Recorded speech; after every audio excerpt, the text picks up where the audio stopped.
Você já ouviu falar de um homem que transformou corações com palavras e amor, perseguições e desafiando o impossível? Hoje, você vai conhecer uma jornada incrível de São Francisco de Sales, o santo que uniu sabedoria, humildade e determinação como limitações na história. Como um bispo em tempos de guerra religiosa, conseguiu tocar milhares de vidas e se tornar o padroeiro dos jornalistas. O que sua história tem a ensinar para os dias de hoje?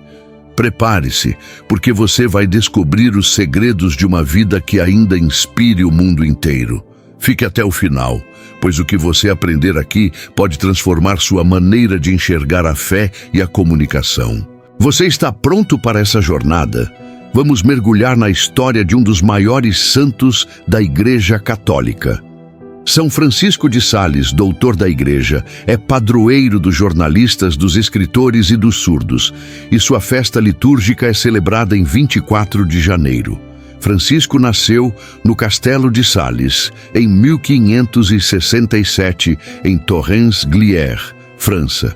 Em uma nobre e antiga família de barões de Boisy, na província de Saboia, desenvolveu diversas habilidades, dentre elas o estudo das línguas. Ainda muito cedo, fez um voto de viver a castidade e buscar sempre a vontade do Senhor.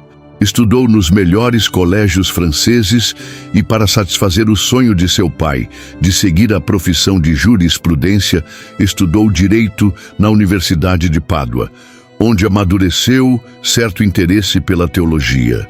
Ao formar-se com o máximo das notas, regressou à França em 1592, onde se inscreveu na Ordem dos Advogados. Porém, seu grande desejo era ser padre, tanto que, no ano seguinte, em 18 de dezembro, foi ordenado sacerdote, com 26 anos de idade. 3 dias depois, celebrou sua primeira missa. Nomeado arcipreste do capítulo da Catedral de Genebra, Francisco manifestou seus dons zelo e caridade, diplomacia e equilíbrio. O dia escolhido pela Igreja para divulgar a mensagem para o Dia Mundial das Comunicações Sociais em cada ano é 24 de janeiro, dia da memória litúrgica de São Francisco de Sales. Reconhecido por sua grande capacidade intelectual, foi proclamado doutor da Igreja em 1877 pelo Papa Pio IX e posteriormente foi declarado padroeiro dos jornalistas e dos escritores. Por ocasião do 4º centenário de sua morte, o Papa Francisco publicou a Carta Apostólica Totum Amoris Est, em 28 de dezembro de 2022. No texto, o pontífice recorda a sua história e o seu legado, especialmente o amor. A sua doutrina nasceu de uma escuta atenta da experiência. Limitou-se a transformar em doutrina aquilo que vivia e lia, com perspicácia iluminada pelo Espírito na sua singular e inovadora ação pastoral. Encontra-se uma síntese deste modo de proceder no prefácio do próprio Tratado do Amor de Deus. Na Santa Igreja, tudo pertence ao amor, vive no amor, faz-se por amor e vem do amor. Mesmo tendo vivido há 4 séculos, o Papa reconhece em São Francisco de Sales um modelo para nossos tempos. Primeiramente, reconhece o pontífice por dom de Deus, e depois, pela índole pessoal, mas também pela tenacidade com que se debruçava sobre vida diária concreta. Assim, o encontro com a Palavra de Deus, desde a sua juventude, foi crucial para torná-lo como o conhecemos. No contexto de uma igreja sinodal, e olhando para o doutor da Igreja e padroeiro dos jornalistas, o Papa Francisco reconhece que tal é a tarefa essencial que nos espera também nesta nossa mudança de época. Uma igreja não autorreferencial, liberta de toda a mundanidade, mas capaz de habitar no seio do mundo, partilhar a vida das pessoas, caminhar juntos, escutar e acolher. Foi o que Francisco de Sales pôs em prática, interpretando a sua época com a ajuda da graça. Por isso, convida-nos a sair da preocupação excessiva conosco. com as estruturas, a imagem social, perguntando-nos antes quais sejam as necessidades concretas e as expectativas espirituais de nosso povo. Com o agravar-se do calvinismo, ofereceu-se como voluntário para evangelizar a região de Chablais. Nas suas pregações, em busca do diálogo, depara-se com portas fechadas, neve, frio, fome, noites ao relento, emboscadas, insultos e ameaças. Então, aprofundou a doutrina de Calvino para compreendê-la melhor e explicar as diferenças com o credo católico. Ao invés de recorrer só à pregação e ao debate teológico, criou um sistema de publicação, ou seja, fixar em lugares públicos, ou levar de porta em porta folhetos impressos com a explicação das verdades da fé, de modo simples e eficaz. As conversões não foram muitas, mas cessaram as hostilidades e os preconceitos contra o catolicismo. Se erro, prefiro que seja por excesso de bondade do que por demasiado rigor. Nessa afirmação está o segredo da simpatia que São Francisco desfrutava entre os seus contemporâneos. A extraordinária mansidão que possuía era fruto de muitos esforços e trabalhos, e não algo de inato, como muitos podiam pensar. Certa vez disse: "Quereis que eu perca num quarto de hora aquele pouco de mansidão que adquiri em 20 anos de lutas?" A seguir, Francisco estabeleceu-se em Thonon, capital de Chablais, onde se dedicou, entre outras coisas, às visitas aos enfermos, às obras de caridade e aos encontros pessoais com os fiéis. Depois, pediu sua transferência para Genebra, cidade símbolo da doutrina calvinista, com o desejo de atrair muitos fiéis para a Igreja Católica. Em 1599, Francisco foi nomeado bispo coadjutor de Genebra e, após 3 anos, a diocese passou completamente sob seus cuidados, com sede em Annecy. Ali, entregou-se totalmente, sem reservas. Visitas às paróquias, formação do clero, reorganização dos mosteiros e conventos, maior dedicação à pregação, às catequeses e às iniciativas para os fiéis. Com seu catecismo em forma de diálogo e sua perseverança e doçura na direção espiritual, conseguiu várias conversões. Em março de 1604, durante uma pregação quaresmal em Dijon, conheceu Joana Francisca Frémiot de Chantal, com a qual instaurou uma grande amizade e uma profunda direção espiritual epistolar. Em 1608, dedicou-lhe um livro intitulado Filotea, ou Introdução à Vida Devota. Filotea era o nome ideal de quem ama ou quer amar a Deus. Francisco escreveu este volume para resumir, em modo conciso e prático, os princípios da vida interior e ensinar a amar a Deus, com todo o coração e com todas as forças na vida diária. Sua intenção era dar uma formação plenamente cristã a quem vivia no mundo e tinha tarefas civis e sociais. Esta sua obra teve um grande sucesso.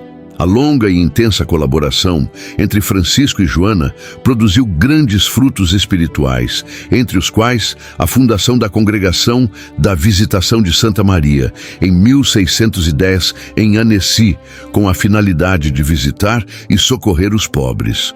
8 anos mais tarde, a congregação tornou-se Ordem Contemplativa e as monjas foram chamadas Visitandinas. Francisco escreveu suas constituições, inspiradas na regra de Santo Agostinho. No entanto, Joana de Chantal acrescentou-lhe a determinação de que as religiosas se dedicassem também à educação e instrução das crianças, especialmente de famílias abastadas. Escreveu 2 tratados que lhe deram o título de Doutor da Igreja: Introdução à Vida Devota e Tratado do Amor de Deus. O Tratado do Amor de Deus serviu para muitos hereges voltarem à Igreja. Aos 32 anos, era bispo auxiliar e 2 anos mais tarde já era bispo titular de Genebra. Introduziu na diocese as reformas do Concílio de Trento. Foi diretor espiritual de São Vicente de Paulo e de Santa Francisca de Chantal. Com ela fundou a Ordem da Visitação. Em 1616, Francisco escreveu Teotimo, ou Tratado do Amor de Deus, uma obra de extraordinário conteúdo teológico, filosófico e espiritual, como uma longa carta ao amigo Teótimo sobre a vocação essencial de cada homem. Viver é amar. O texto indicava os melhores meios para um encontro pessoal com Deus. Declarado doutor da Igreja pelo Papa Pio IX em 1877, é também titular e patrono da família salesiana, fundada por Dom Bosco, que se inspirou nele ao adotar o nome salesiano. Também é patrono dos escritores e dos jornalistas, devido ao estilo e ao conteúdo de seus escritos. Foi beatificado em 1661 pelo Papa Alexandre VII, que também o canonizou em 1665. Francisco de Sales faleceu no dia 28 de dezembro de 1622 em Lyon, com a idade de 52 anos. Sua festa é celebrada, conforme o novo calendário, no dia 24 de janeiro, dia em que seu corpo foi levado à sepultura definitiva, em Annecy. Disse que, depois de sua morte, descobriu-se que sua mesa de trabalho estava toda arranhada por baixo, porque, com seu temperamento forte, preferia arranhar a mesa a responder sem amor e sem mansidão para as pessoas. Na mensagem para o ano de 2023, na celebração do 27º Dia Mundial das Comunicações Sociais, o Papa Francisco recorda que, neste ano, celebra-se o centenário da sua proclamação como padroeiro dos jornalistas católicos. O Papa Pio XI, na encíclica Rerum Omnium Perturbationem, afirma que quem estudar atentamente a vida de Sales descobrirá que, desde os primeiros anos, ele foi modelo de uma santidade não austera e sombria, mas amável e acessível a todos, podendo-se dizer dele com toda a verdade. A sua conversa nada tem de amargura, nem a convivência com ele lhe dá tédio, mas alegria e alegria. Padre Tarcísio Odelli, estudioso do legado de São Francisco de Sales, em entrevista do Boletim Salesiano, destaca uma curiosidade da vida do santo. Também havia em Annecy um jovem que era surdo-mudo. Francisco o adotou e inventou uma série de sinais para se comunicar com ele, ensinando-o o catecismo e preparando-o para receber a primeira comunhão. Na época, ainda não havia a linguagem em Libras. Deixou escrito no seu testamento que, quando morresse, a Diocese de Genebra deveria continuar arcando com a sobrevivência desta pessoa. Graças a esta capacidade de criar uma linguagem de símbolos para possibilitar a comunicação, o Papa Pio IX declarou São Francisco de Sales, por sua doçura, paciência e acolhida, o santo protetor dos surdos. Oração. Ó Deus, que marcastes pela vossa doutrina a vida de São Francisco de Sales, concedei-nos por sua intercessão que sejamos fiéis à mesma doutrina e a proclamemos em nossas ações. Nas vossas mãos, bom Deus, entrego o meu espírito, o meu coração, a minha memória, o meu entendimento e toda a minha vontade. Concedei, porém, que com tudo vos sirva, vos ame, vos agrade e sempre vos louve. Amém. São Francisco de Sales, rogai por nós. Que Deus abençoe todas as famílias que assistiram ao vídeo e peço que se inscrevam no canal e compartilhem para mais pessoas. Se você gostou do vídeo, clique em gostei. Isso é muito importante, pois o vídeo terá mais indicações e chegará a mais pessoas que também gostariam de receber esta história. Fique com Deus. Obrigado.